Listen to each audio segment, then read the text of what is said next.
Plus d'un an après le premier coup de pioche du projet SEVA, les Genevois sont invités à prendre le pouls de ces avancées ce week-end. 4 chantiers seront ouverts au public, Carouge-Bachet, Val-d'Arve, Champel-Hôpital et Genève-aux-Vives de 10h à 17h.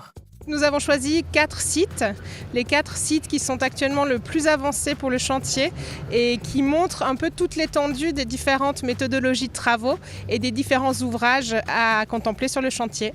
Et à chaque chantier son intérêt. Du côté du Val-d'Arve, la grande attraction sera l'ouverture au public de la tranchée couverte qui reliera le futur pont sur l'Arve à la sortie du tunnel de Pinchat. On a la chance d'avoir la première tranchée couverte qui est réalisée et terminée au niveau de l'excavation.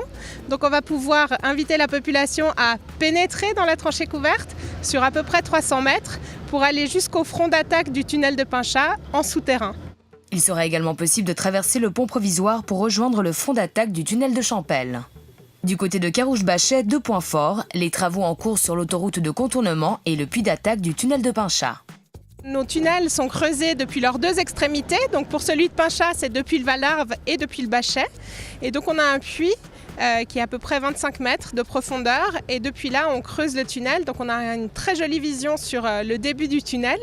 Les chantiers de Genève-aux-Vives et Champel-Hôpital proposeront de sortir des sous-sols pour imaginer les 2 futures stations qui y verront le jour. On est sur des chantiers où on est encore en train de construire les enceintes de la gare. On a un petit peu commencé l'excavation, mais pas encore suffisamment pour permettre d'emmener des gens sous terre. Donc on verra en fait l'enceinte qui est déjà construite et aux eaux vives avec un parcours tout autour de la gare avec des points d'information. Durant les 2 jours de portes ouvertes, des navettes TPG reliant les différents sites seront mises à la disposition des visiteurs. L'occasion de flâner librement de site en site. C'est des visites libres, les gens pourront rentrer sur le chantier, pourront aller et venir dans les environnements sécurisés avec des points d'information, ils pourront s'arrêter et poser des questions. Près de 50 000 personnes sont attendues ce week-end. Les prochaines portes ouvertes auront lieu lors de la fin du gros œuvre dans 2 ans. En tout, 3 portes ouvertes seront organisées pour ce grand chantier genevois de 6 ans, le chantier dit du siècle.